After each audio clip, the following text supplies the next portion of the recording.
So now I'm going to open my inner pack and get ready to drape. If you've noticed, I've moved my surgery table, my instrument table away from the patient surgery table, and that's going to allow me to have more room to open my drapes, and also after I've draped my patient, I can actually move that table over the drape and have everything be sterile. So same idea as when I open the outer drape. I want to open it such that I don't cross over, although it's not as important because I'm sterile now. But the biggest change is that now my hand can't drop below the table, and I want to avoid touching the edges once they've gone below the table.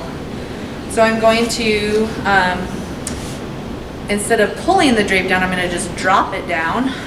I'm still going to come to the side and make sure that I can open it well. Notice how I'm using two hands to do this process.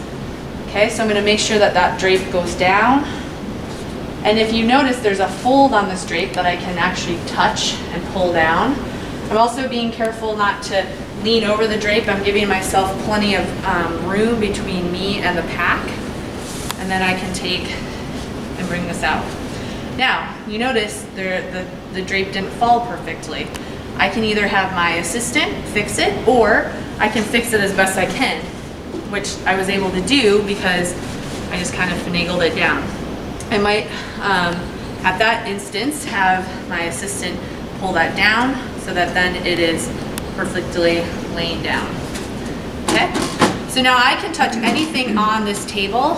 I can touch the edges a little bit to move the table around, but I can't go below that. So once I've done that, then I can start draping my patient. We want to be careful that we don't move too much when we're draping. So if you have an assistant, they should actually hand you the drapes, a sterile assistant. If you're on your own, then that's not really possible.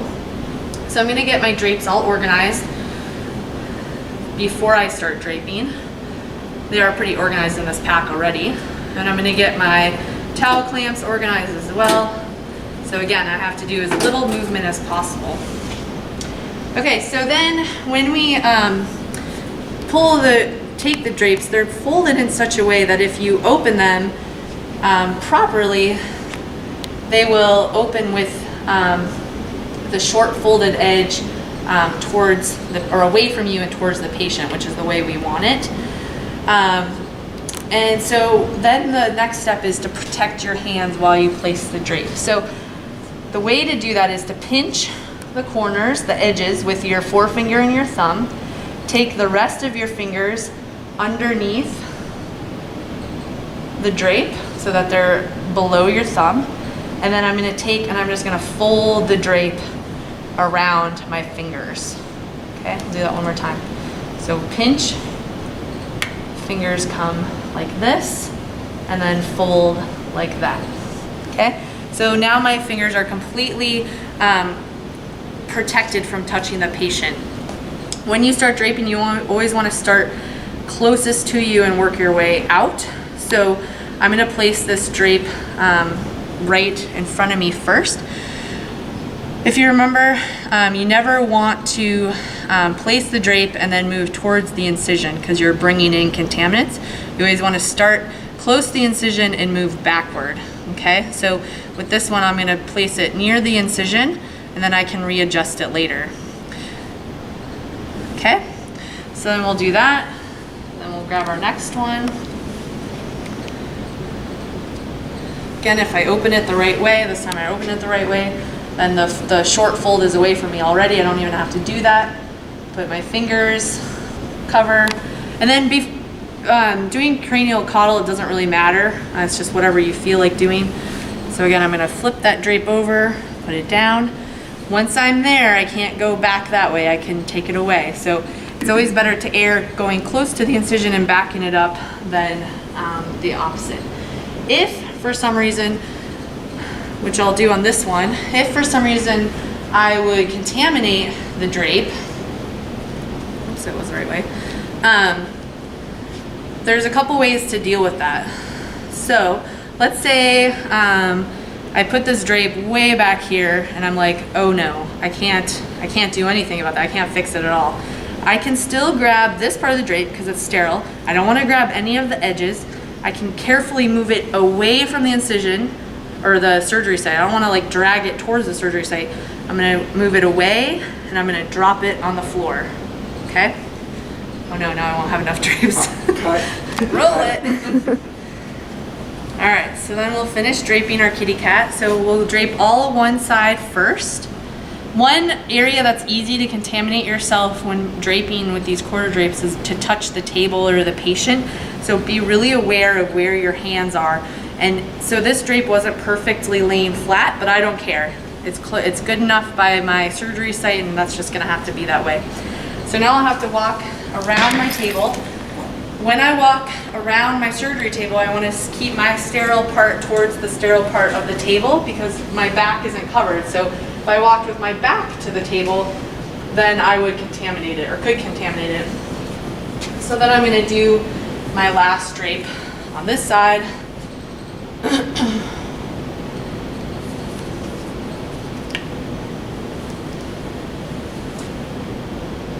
Like so. Okay? Because I'm a right-handed surgeon, I'm gonna probably do my surgery on the left side of the patient. So I'm actually gonna probably stay on this side. So I'm not gonna actually walk back to the other side. If I had started on this side, then I could have come back. Now you'll notice that my towel clamps are unfortunately on the other side of the table.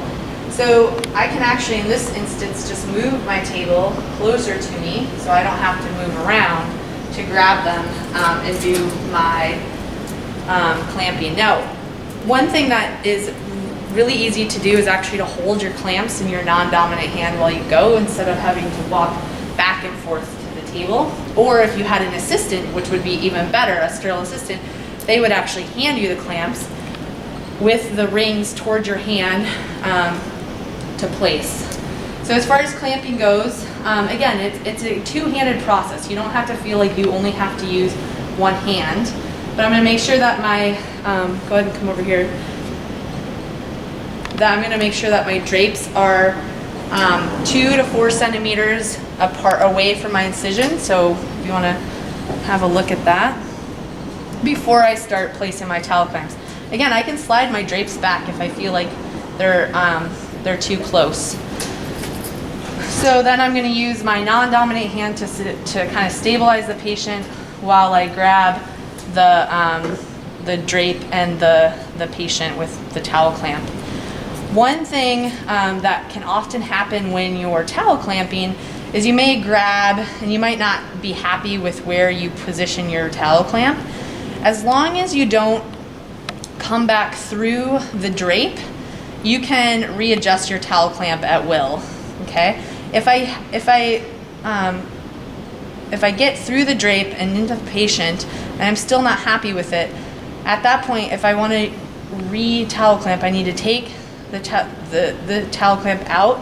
This is now contaminated, and so I need to put it somewhere where it's not going to contaminate anything further. So that means not on the instrument table.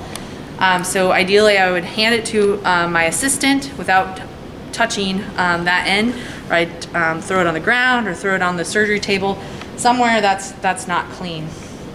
We're going to pretend that this is still clean, so I'm going to continue to clamp. Now, one thing you can do, if you're kind of short-armed like me and you don't want to get close to the table, but you need to place this far clamp, is you can actually take the clamp and turn it backwards in your hand and put it on basically backwards, and it will have the same effect as putting it on forwards. Cut. Okay, so once my quarter drapes are placed, then I'm ready for my body drape. So I'm going to grab the drape from my pack as a unit, and I can touch, again, anything on the table now. So I'm going to grab it as a unit, and for this I need either a sterile assistant or a non-sterile assistant to help me. I'm going to take the slit that's been made in the drape, and you can see that on the bottom, and I'm going to place that over my intended incision. And then I'm going to undo caudal and cranially, and it really actually doesn't matter which which order you do that. Then I'm going to grab a corner towards me on each end, and I'm going to have my assistant grab the corner on each end. And we're going to, in a coordinated fashion, pull the drape out like that. And I'm going to drop the drape and not touch anything below that. Then if I need to adjust a little bit more, I can. That was actually in a pretty good place. Then I'm going to take my next 4 towel clamps, which I'm again going to put in my all of them in my non-dominant hand so I can be a lot faster.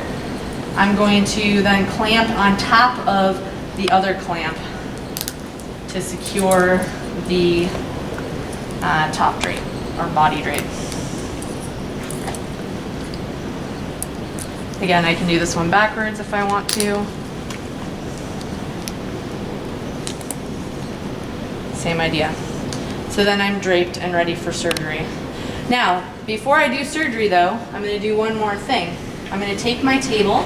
I can touch the table on the top of it, and I'm going to move it into position such that I have a pretty much continuous sterile field from the patient to the table.